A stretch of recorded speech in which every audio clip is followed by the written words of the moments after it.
Bismillahirrahmanirrahim. Assalamualaikum warahmatullahi wabarakatuh. Waalaikumsalam warahmatullahi wabarakatuh. Alhamdulillahirabbil alamin. Wa sallallahu wasallam ala sayyidina Muhammad khatamil anbiya wa habibi rabbil alamin. Abil Qasimin amin wa ala alihi wa sahbihi ajma'in. Subhanaka la ilma lana illa ma 'allamtana innaka antal alimul hakim. Wala haula wala quwwata illa billahil aliyyil azim. Wa ba'd. Kalau pada saat dengan kita diberikan pilihan untuk diambil dan ditutup dari sejumlah sekian keperluan-keperluan yang diperlukan oleh orang ramai, baik itu di kalangan kaum muslimin yang bakti dan taat, yang setia patuh kepada ajaran agama, ataupun juga kepada kaum muslimin yang dari hari ke hari semakin menjauh daripada agama, semakin sehari semakin menjauh daripada arahan, bimbingan, panduan daripada wahyu, semakin sehari semakin menjauh daripada Allah Jalla Jalaluh.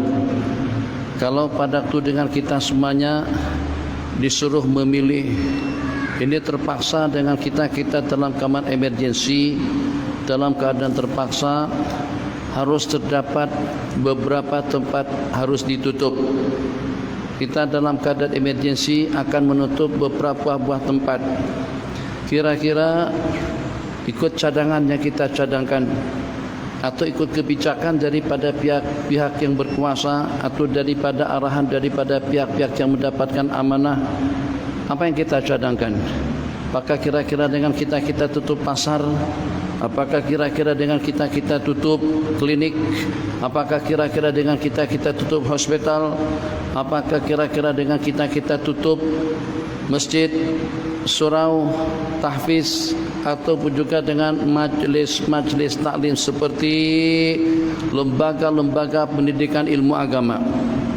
Kalau seandainya secara emergensi, dan ini mungkin barangkali tidak akan berlaku, dengan kita diarahkan, diperintahkan oleh pihak atasan untuk menutup beberapa tempat. Lima kami akan tutup pasarnya, lima kami akan tutup stadiumnya, lima kami akan tutup panggung wayangnya, lima kami tutup tempat untuk kita berolahraga, untuk kita bersukan, lima kami akan tutup masjidnya, lima kami akan tutup pondok-pondok pesantrennya, lima kami akan tutup maktab-maktab tahfiznya. Kira-kira yang mana yang bijak? Tentu dan pasti kalau mereka yang tidak mengenal Allah, yang tidak mengenal halal dan haram, yang tidak mengenal agama, dan juga yang tidak yakin tapi tidak berbuat tapi tidak pasti tentang kita akan kembali kepada Allah Jalla Jalaluh. Tidak ada seorang pun yang akan kekal di dunia ini. Semuanya akan kembali kepada Allah Jalla wa'ala, cepat atau lambat. Yang seperti apapun lambatnya, tetap saja itu cepat. Sebab detik-detik waktu kita di dunia dibandingkan dengan detik-detik kehidupan kita di akhirat nanti, bukan 1:100, bukan 1:1000, bukan 1:1.000.000, bukan 1:1 triliun. Ulama mengatakan dengan perbandingannya macam seperti jumlah bilangan kita bernapas sejak daripada hari kita dilahirkan sampai dengan kita mati. Dalam satu hari saja itu kira-kira dalam berapa juta, bahkan dalam berapa bilion dengan kita bernapas. Ibarat kehidupan kita di dunia dibandingkan dengan kehidupan kita di akhirat nanti, itu seperti satu kali kita bernapas dibandingkan dengan jumlah bilangan napas kita yang keluar masuk sejak daripada hari kita dilahirkan sampai kita mati. Khair, Maka dengan mereka-mereka yang tidak yakin dengan akhirat atau yang jauh daripada agama atau yang tidak mendapatkan bimbingan wahyu dan juga bimbingan sunnah nabawiyah daripada Sayyidina Rasulullah sallallahu alaihi wasallam, maka akan menyarankan, kenapa dengan stadium itu kan untuk kita bersukan, kenapa pula dengan pasar itu untuk kita membeli belah, kenapa pula dengan hospital itu sebagai tempat rawatan, kenapa tidak dengan masjid saja yang ditutup, kenapa tidak saja dengan tahfiz, kenapa tidak saja dengan pondok-pondok pesantren. Akan seperti itu cadangan yang mereka cadangkan. Jangan coba, kalau yang kita inginkan keselamatan bukan setakat keselamatan di akhirat, kalau yang kita dambakan agar kita sejahtera, agar kita aman, agar kita selamat, maka jangan sampai tiga tempat tadi itu, tiga instansi tadi itu, jangan sampai itu yang kita cadangkan. Tutup masjid berarti dengan kita semacam seperti kita melamar, seperti dengan kita meminta agar dengan tempat kita akan jadi sasaran bala dan malapetaka. Macam tu juga kalau pada tu kita cadangkan tutup mahat tahfiz juga dengan pondok-pondok pesantren, daripada sejumlah sekian yang mampu untuk membackup, yang mampu untuk menyelamatkan asbabnya, yang mampu untuk menjadi perisai dan penangkal daripada segala malapetaka, itu adalah rumah Allah Jalla Jalaluh, penyelamat umat daripada bala dan malapetaka, penyelamat umat daripada problem dan juga dengan segala ancaman dan bencananya, penyelamat kita daripada segala gangguan yang mengganggu. Itu adalah zikrullah, tempat kita berzikir, tempat kita memohon, atau dengan bahasa lebih mudahnya, itu adalah tempat untuk kita bakti dan taat kepada Allah Jalla wa'ala. Tidak ada tempat untuk kita bertakwa, untuk kita mengabdikan diri, untuk kita melaksanakan matamat dan tujuan. Kenapa dengan kita diciptakan oleh Allah Jalla Jalaluh? Terjawab dengan firman Allah yang berbunyi, wa ma khalaqtul jinna wal insa illa liya'budun. Dunianya aku, keronanya aku, musibah aku yang ciptakan, malapetaka datangnya daripada Allah, ujian dan peringatan daripada Allah. Dan juga dengan seumpama gempanya, dengan seumpama tsunaminya, dengan seumpama tanah longsornya, seperti dengan gunung berapi, atau juga seperti dengan tsunami. Katakan saja dengan segala musibah yang berlaku, itu berlakunya di mana? Apakah kira-kira berlakunya di luar daripada dunia? Itu kalau seandainya ada di antara daripada planet yang belaga sampai mengakibatkan kehancuran dan kebinasaan, planetnya Allah, airnya Allah, tanamannya Allah, makhluk ciptaan Allah, kamu pun juga ciptaan Allah dan yang hidup di atas permukaan bumi Allah Jalla Jalaluh. Aku yang punya kuasa mutlak, itulah Al-Khaliqul Azim, Al-Maula Jalla Jalaluh. Aku yang mudabbir, aku yang mengatur. Kau tersenyawakan saat ketika mak dan ayahmu melakukan hubungan intim, aku yang mentakdirkan. Summa yursalu ilaihil malak, selepas usia 120 hari Allah utus malaikat untuk memastikan masa depannya. Yuktabu rizquhu, ditulis rezekinya, ditulis ajalnya, ditulis amalannya. Wasyaqiyun am sa'id, apakah dia bakalan akan beruntung atau juga bakal akan celaka, wal iyadu billah. Itu ketentuan takdir daripada Allah sejak kita berusia 4 bulan di dalam rahim kandungan mak kita masing-masing. Penentuan yang menentukan, ini ternyata mandul, ini ternyata tidak dapat anak, ini anaknya semua laki-laki, ini anaknya semua perempuan, yang ini kembar, ini ada 3 kembarnya, itu kembar 9, itu meninggal semuanya, yang ini laki perempuan, Masya Allah tabarakah, macam seperti kelangja. Itu Allah yang punya tadbir, Allah yang punya pengaturan, Allah yang maha melihat, Allah yang maha mendengar, Allah yang maha mengetahui, Allah yang maha hebat, sang pencipta yang maha dengan segala-galanya, hidup dan matimu di tangannya, kebahagiaan dan kecelakaan manusia di tangannya. Itu yang dinyatakan di dalam ayat-ayat Allah Jalla Jalaluh. Jadi dengan kita, apa yang nak kita sebut, apakah kira-kira ada di antara daripada produk atau ada di antara daripada keperluan-keperluan yang kita perlukan yang datangnya daripada manusia?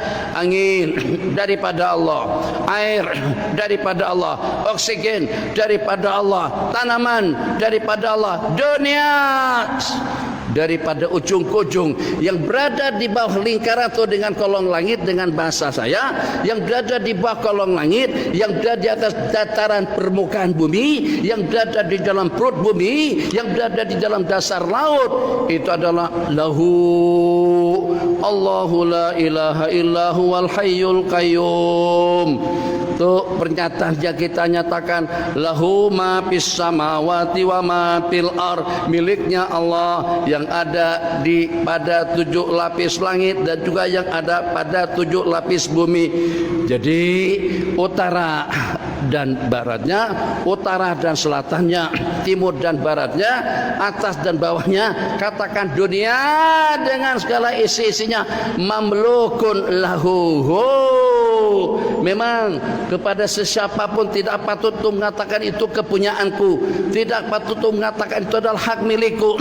Kita kira kalau kita katakan hak miliknya kamu, lama mana kamu boleh bertahan? Macam mana sih kekayaanmu? Dalam berapa triliun, bilion, zillion, apakah mengimbangi kekayaannya Allah Jalla Jalaluh? Siapa kira-kira yang paling layak untuk mendapatkan sifat al-ghaniyu, al-mughni, yang maha kaya, yang maha memberikan kekayaan, al-jawadu, yang maha pemurah, al-karimu pun juga yang maha pemurah. Itu diantara daripada sifat Allah Jalla Jalaluh, al-khaliqul azim, sang pencipta yang agung, sang pencipta yang hebat, Allah Jalla Jalaluh, al-maula Jalla Jalaluh, ar-rahman Jalla Jalaluh, ar-rahim Jalla Jalaluh, al-mudabbir yang maha menata. Jadi kalau seperti itu, maka kalau pada itu dengan kita patut dan taat. Tengok paparan sejarah daripada sejak zaman Nabiullah Adam alaihi salam, apa saja yang menyebabkan Nabiullah Adam keluar daripada syurga itu adalah kesalahan. Apa saja yang menyebabkan berlakunya banjir kepada kaum Nabiullah Nuh itu adalah kemaksiatan dan kekufuran. Apa saja yang menyebabkan Allah timpakan bala dan malapetaka kepada kaum Hud, kepada kaum Saleh, kepada kaum Lut, kepada kaum Nuh, kepada kaum Nabiullah Musa, kepada kaum nabi-nabi terdahulu? Jawabannya itu kena kemaksiatan mereka. Baik, itu dengan seumpama Nabiullah Ibrahim pada waktu Allah musnahkan Namrus dengan bala tentaranya. Kira-kira Allah musnahkan Namrus itu dengan apa saja? Hanya dengan seumpama nyamuk, bukan dengan senjata nuklir, bukan dengan atom, bukan dengan peluru, bukan dengan tsunami, bukan dengan banjir. Allah nak tunjukkan betapa kerdilnya manusia, betapa lemahnya manusia. Manusia akan menjadi hebat dan kuat kalau pada itu dia terhubung dengan Al-Jabbar, dia terhubung dengan Al-Qahhar, dia terhubung dengan Al-Azim, terhubung dengan Allah Jalla Jalaluh yang maha perkasa, yang maha berani, yang maha hebat, yang maha mengatur, dan juga yang maha bijaksana. Begitulah juga bagaimana dengan Fir'aun yang mengaku Tuhan, ana rabbukumul a'la, belah tentera yang tidak dapat itu dengan jumlah bilangannya. Dikatakan pada waktu Fir'aun membina piramid itu hampir dalam tiap hari ribuan yang mati kena diporsir dan juga dipaksakan untuk membina piramid yang 3. So kalau kita pergi ke Mesir kita akan menyaksikannya, punya bala tentera yang luar biasa, pasukan yang luar biasa, kekuasaan yang luar biasa, kediktatoran yang luar biasa, kezaliman yang luar biasa, sampai mengaku menjadi Allah Jalla wa Ala. ana rabbukumul a'la. Apa yang berlaku kepada bala tentera Firaun, Allah tenggelamkan di dalam laut merah. Innalillahi wa inna ilaihi rajiun. Ini orang Melayu senantiasa secara spontan mengucapkan innalillah di sepanjang waktu, sepanjang hidup mereka. Mungkin itu dengan musibahnya, mungkin dengan kematiannya, mungkin dengan bankruptnya, mungkin dengan kerugiannya. Innalillahi, kita adalah miliknya Allah, wa inna ilaihi rajiun, dan kepada Allah kita akan kembali. Kalau itu memang keyakinan yang tersebar di dalam hati, dan juga kalau itu kejadian-kejadian yang berlaku, Allah musnahkan kaum para nabi-nabi yang terdahulu. Saya ulang kembali, itu dengan kaum Nabi Allah Nuh, dengan kaum Nabi Allah Hud, dengan kaum Nabi Allah Saleh, disebabkan karena mereka membunuh onta Nabi Allah Saleh alaihissalam, disebabkan karena kekufuran daripada kaum Nabi Allah Ibrahim, disebabkan karena kekufuran Bani Israel pengikut kaum Nabi Allah Musa alaihissalam, Allah turunkan bala dan malapetaka. Itu sejarah masa silam. Oke, kita kembali kepada sejarah masa sekarang atau sejarah Nabi akhir zaman. Macam mana kaum muslimin sampai mengalami kekalahan pada peristiwa Uhud? Apakah kerana mereka salat? Apakah kerana mereka sembahyang? Apakah kerana mereka zakat? Apakah kerana mereka puasa? Apakah pada itu mereka patuh? Justru asbab musabab kekalahan yang menimpa pasukan kaum muslimun pada perang Uhud itu dikenakan kena dengan yang 50 pendekar, 50 yang ahli memanah itu tidak patuh dengan arahan Rasulullah sallallahu alaihi wasallam. Menang dan kalah jangan tinggalkan anak bukit. Menang dan kalah jangan tinggalkan anak bukit. Itu pesan. Satu kesalahan saja yang walaupun pasukan itu bersama siapa? Bersama penghulu para nabi-nabi dan rasul, bersama kumpulan daripada para sahabat al-asyara al-mubasysyirina bil jannah, 10 yang telah mendapatkan jaminan surga, bersama ahli Badrin yang jumlahnya 313 orang kecuali yang meninggal. Bersama siapa? Bersama kumpulan yang terpilih yang Allah firmankan di dalam ayat, kuntum, kalian khaira ummatin ukhrijat linnas, sebaik-baik umat yang diutus kepada manusia.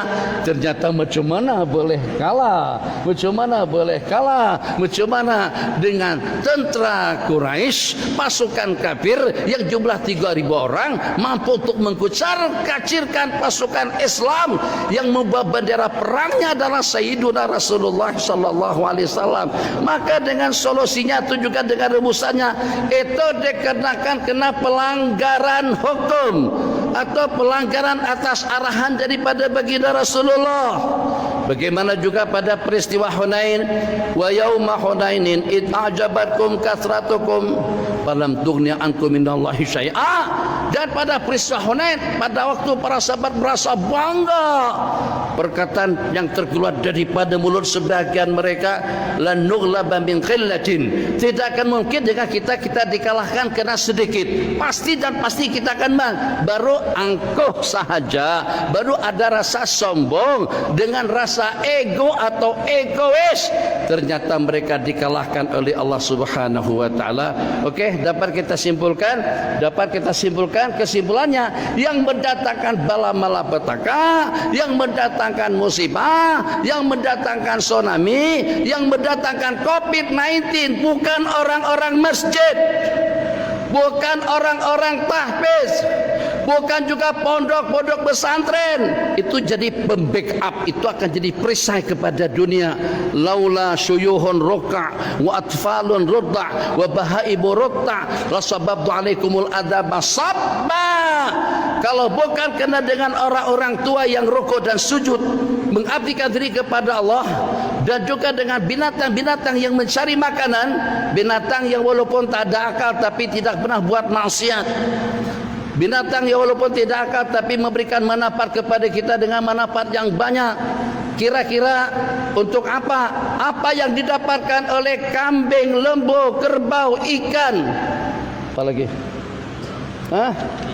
Itik, ayam pada waktu disembelih dan disiang. Ayam kita sembelih, nyamankah kalau waktu disembelih? Nikmatkah kalau pada disiang? Setelah disiang bukan pada waktu mati, Ikan kita tangkap pada masa hidup, kemudian kita ketok kepalanya. Hang mau tak jadi ikan? Kata ikan. Ini untuk awak ni semuanya. Terus kamu degil. Kedegilanmu akan mendatangkan maksiat. Kedegilanmu akan mendatangkan musibah. Kedegilanmu akan mendatangkan problematika kepada umat. Maka betapa tidak bijaknya kita kalau pada tudingan kita pada saat berlakunya musibah kita tuduh itu disebabkan kena jamaah masjid, itu disebabkan kena pondok pesantren, itu disebabkan kena majlis-majlis zikir, itu disebabkan kena dengan orang-orang yang taat. Tidak, asbabnya karaoke, asbabnya kelab-kelab malam, asbabnya kasbar, asbabnya pelajaran, asbabnya lorong haji tayyib. Tuh, buka Google. Mana sampai situ ke? Tapi macam mana boleh tahu? Orang kulit macam mana boleh tahu lorong haji taib itu di KL? Sebabnya Bukit Bintang, Tuan Haji, Bukit Bintang, orang buat maksiat situ, minuman, perempuan, judi dan yang seumpamanya. Itu yang mendatangkan malapetaka. Itu kita benteras, tutup pusat-pusat perjudian. Itu dengan seperti Ganteng Helen, itu akan mengundang bala dan malapetaka. Belum ada dalam sejarah orang yang salat mendatangkan musibah. Belum pernah ada dalam sejarah orang-orang yang patuh dengan Allah mendatangkan bencana. Justru dengan perantaraan mereka dunia terselamat. Maka mudah-mudahan dengan mukadimah dengan mukadimah kita tadi itu kita berhenti pada pukul adzan isya. Adzan isya masuk kita berhenti sana. Tenang saja, tak perlu risau. Ceramah ni baru mukadimahnya semata ini mau sampai pukul berapa? Sampai adzan isya berkumandang kita berhenti. Maka harapan kita kepada semua pihak, baik itu kepada pihak yang diberikan amanah, kepada polisnya, kepada FRU-nya, kepada relanya, kepada tentranya, kepada rakyatnya, kepada kopratnya, kepada cendekiawan-cendekiawannya, kepada seniman-senimannya, kepada atlet-atletnya, jangan pernah menuding, jangan pernah memperkatakan musibah itu berpunca daripada rumah Allah, musibah itu berpunca daripada pondok pesantren, musibah itu berpunca daripada majlis-majlis ilmu. Kalau kita sekat, kalau kita tutup tahfiz yang ada di negara kita, tunggu saja jawabannya. Akan semakin merebak banyak musibah yang akan menimpa kepada umat. Kenapa? Sebab lantunan Al-Quran itu adalah kalam yang kita lantunkan, bukan nyanyi, bukan berkelana. Dalam aku berkelana atau dengan hitam manis, bukan. Yang mereka lantunkan Bismillahirrahmanirrahim. Idza waqa'atil waqi'atu laysa li waq'atiha kadibah khafidatur rafi'ah. Idza rujjatil ardu rajjan wa mussatil jibalu massa fakanat aba'an mumbassa wa kuntum aswajan thalasa ashabul maimanati ma ashabul maimanah, dan seterusnya. Itu kalamullah, itu wahyunya Allah, itu adalah daripada Allah.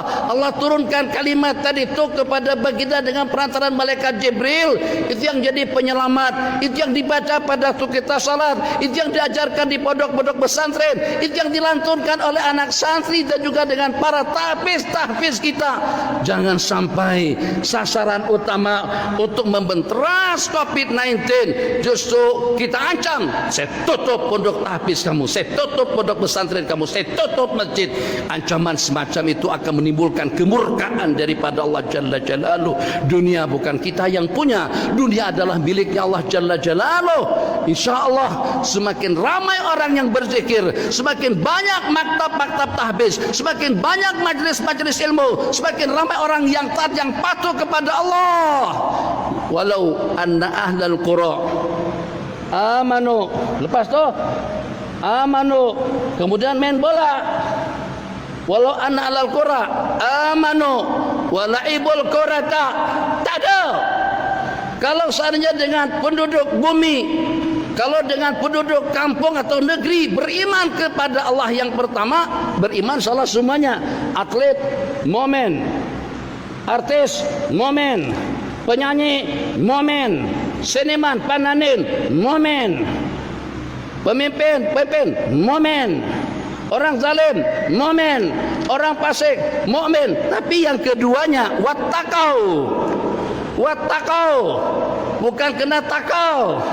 Wattaqau, bertakwa, patuh, taat kepada Allah. Pesan yang disampaikan tadi di situ, ittaqullah. Khatib berpesan kepada sidang Jumat. Mari kita tingkatkan kualiti takwa kita kepada Allah. Patuh dengan segala perintah, tinggalkan dengan segala larangan. Itu yang mendatangkan musibah kalau tidak kita taati. Jadi orang salah memprediksi.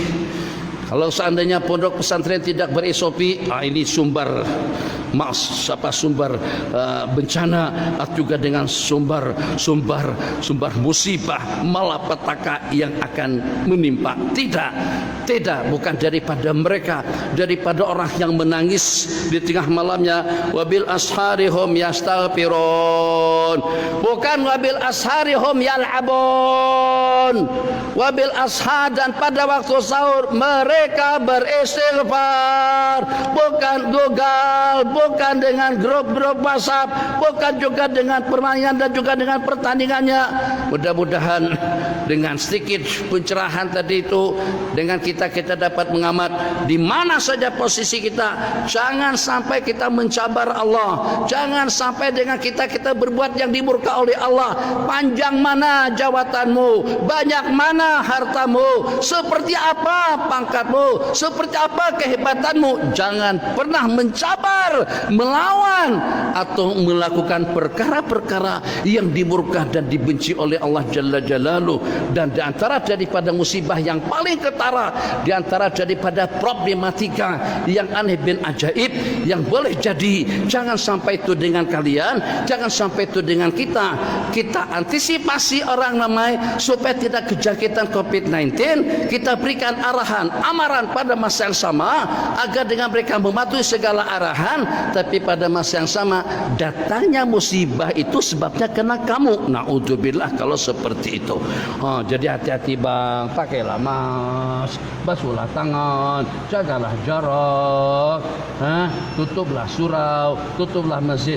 Ternyata yang punya arahan tadi itu sumber datangnya bala dan malapetaka. Itu manusia yang paling celaka.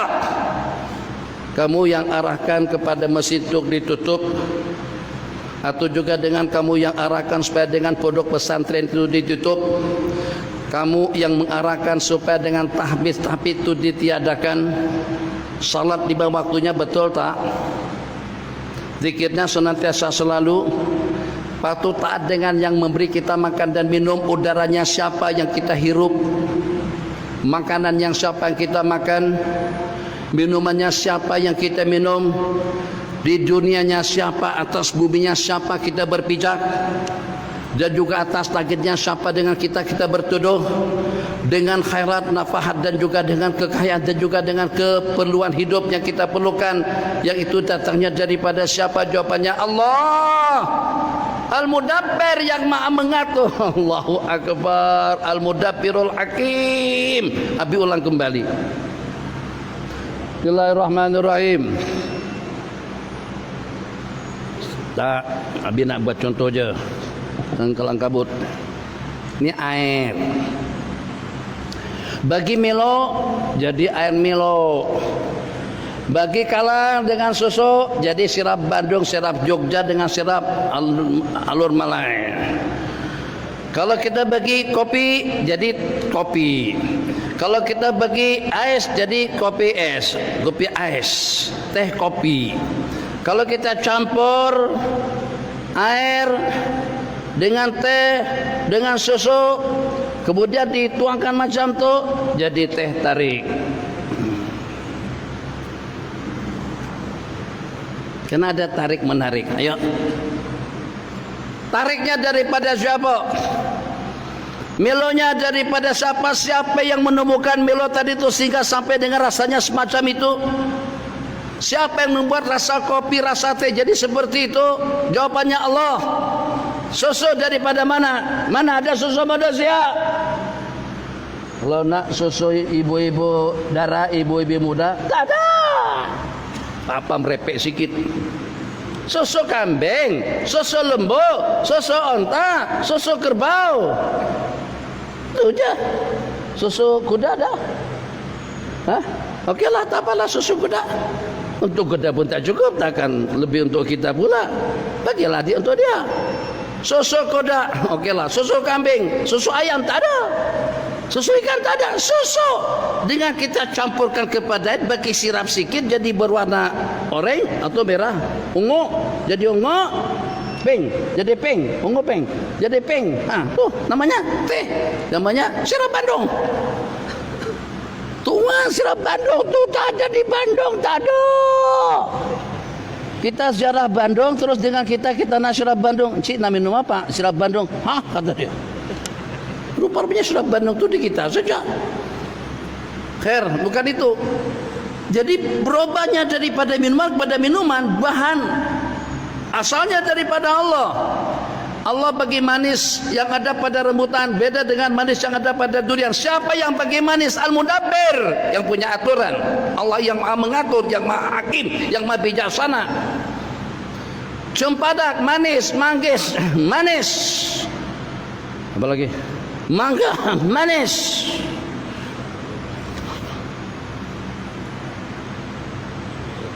Petai tamannya. Rambai manis. Tembikai manis. Sebagian daripada tembikai susu manis. Di 24 manis. Musang king manis. Ayam king manis. Rasa yang berbeza-beza daripada durian kepada durian. Siapa yang atur? Al-Mudabbir, yang maha mengatur, Allah.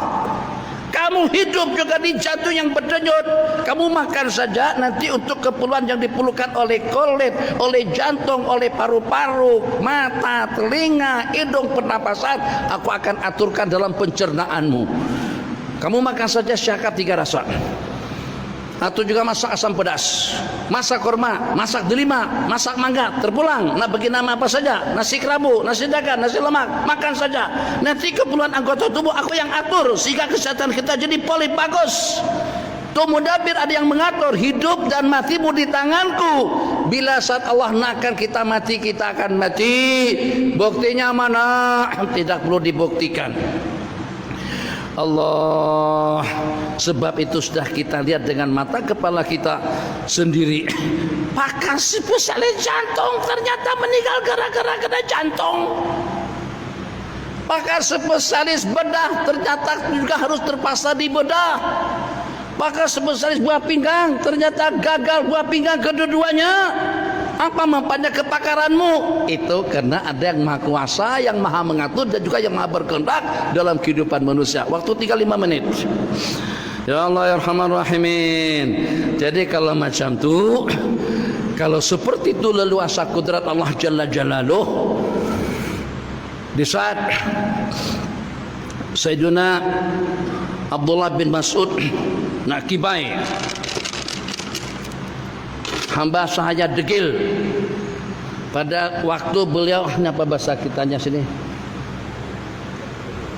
belum pukul lagi, baru angkat dulu.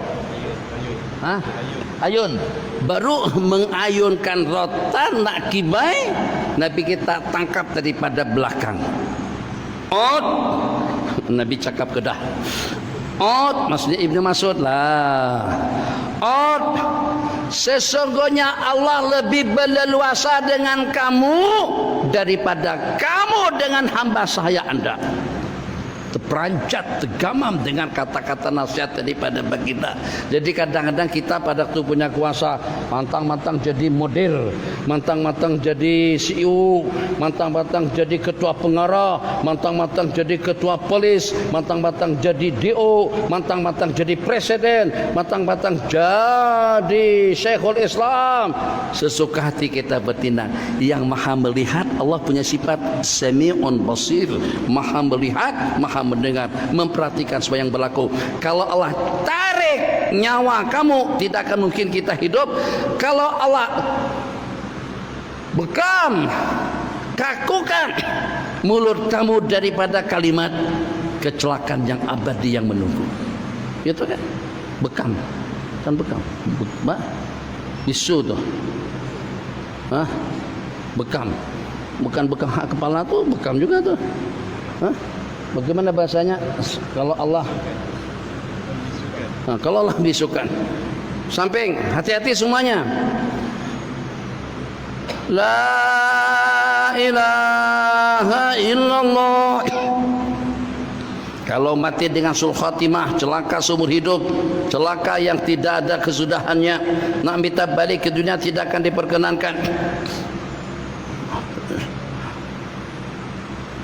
Tangkap. Apa awak? La ilaha illallah. Saman. Naudzubillah tak. Lepas cakap saman, mampus meninggal dunia. Mana kira-kira? Kenapa? Karena kamu pernah menghalang orang-orang yang mengucapkan dua kalimat syahadat. Sebab kamu pernah bertindak degil kepada hamba-hamba Allah Jalla Jalaluh. Sebab kamu pernah bertindak zalim kepada orang-orang yang lemah. Maka kalau pada waktu kita berkuasa, tidak ada pengampunan yang lebih ideal, yang lebih bagus daripada kita mengampunkan seseorang pada waktu kita berkuasa. Tidak ada yang lebih hebat, tidak ada yang lebih perkasa dan kuat daripada seseorang yang mampu untuk menahan emosinya, menahan amarahnya, kemarahannya. Nabi kita bersabda, laisa syadidu bisur'ati, bukanlah orang yang perkasa yang mampu untuk tumbangkan yang itu dengan tumbangkan yang ini. Innamas syadidul ladzi yamliku nafsahu indal ghadab, orang yang paling gagah perkasa dan kuat yang mampu untuk mengawal emosinya pada waktu dia marah. Jadi mungkin dengan yang semacam itu tidak terlalu berkesan oleh sebahagian. Ingat, kesudahan Namrud jadi seperti apa? Hitler jadi seperti apa? Mustafa Kemal Atatürk jadi seperti apa? Firaun jadi seperti apa? Abu Jahal jadi seperti apa? Uqbah jadi seperti apa? Abu Lahab jadi seperti apa? Jangan sampai yang dengan sebahagian daripada kita ikut jajak langkah mereka. Mereka juga punya kuasa, mereka juga punya otoriti. Ternyata seperti itu kesudahannya, waliyadzubillah. Ambil pelajaran. Cumana kita ada ketua polis. Sini ada, tapi saya tunjukkan.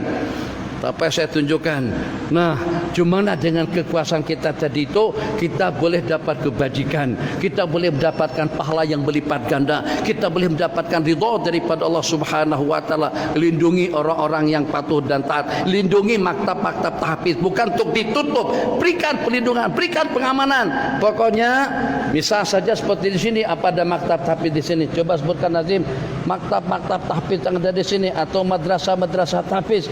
Katakan saja namanya Ibnul Farid, Ibnu Sina, Ibnul Amin, nama-nama seperti itu. Pokoknya kalian tenang, aku akan backup kalian di sini.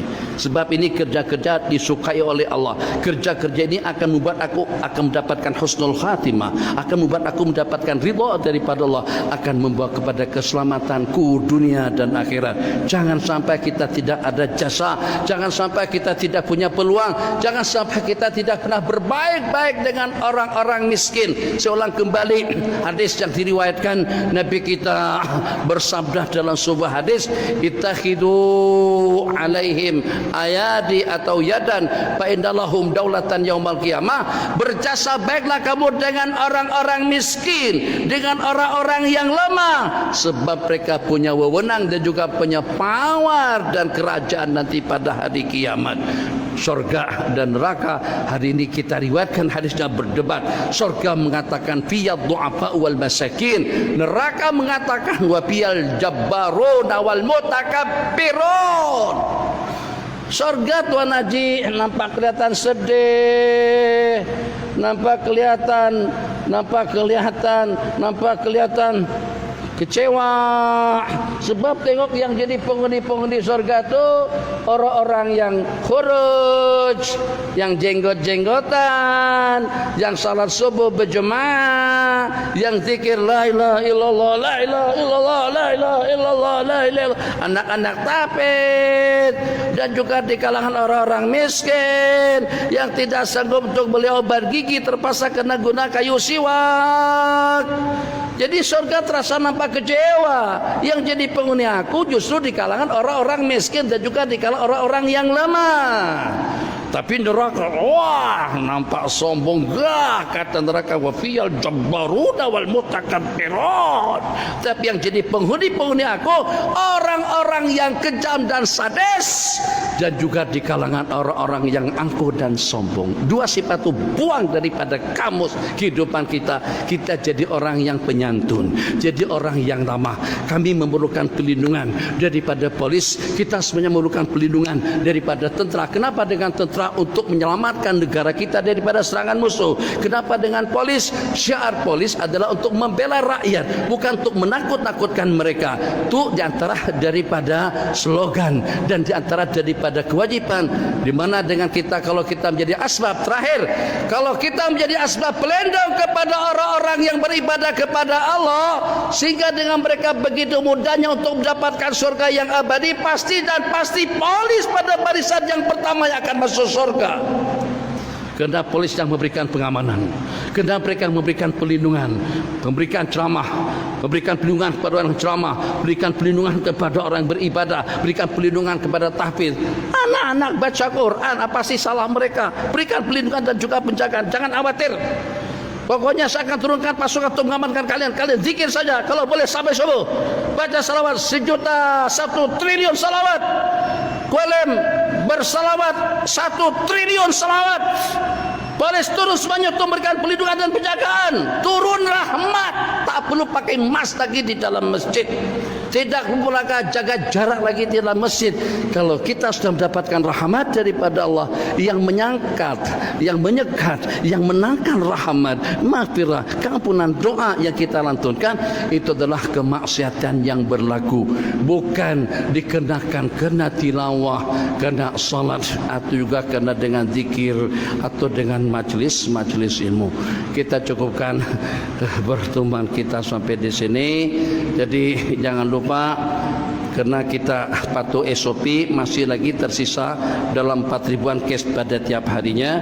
Kita tetap ber-SOP, tapi jangan lupa SOP Rabbani, vaksinasi syariati, apa saja salat isya berjamaah pahalanya sama dengan salat tahajud setengah malam. Orang yang bertahajud di waktu malam, bertahajud akan mengusir penyakit daripada tubuh. Dan juga dengan seseorang yang melaksanakan salat subuh secara berjamaah, itu akan berada di bawah perlindungan penjagaan Allah Jalla Jalaluh. Nanti baca hizib menghizib, dapatkan ijazah yang baik, amalkan secara baik, supaya kita mendapatkan perlindungan minas sama, daripada langit, daripada Allah Jalla Jalaluh. Allah akan hantar para malaikat untuk memberikan perlindungan kepada orang-orang yang target hidupnya hanya semata-mata untuk kebajikan. Hadza wabillahi taufik. Wassalamualaikum warahmatullahi wabarakatuh. Waalaikumsalam warahmatullahi wabarakatuh. Adzan.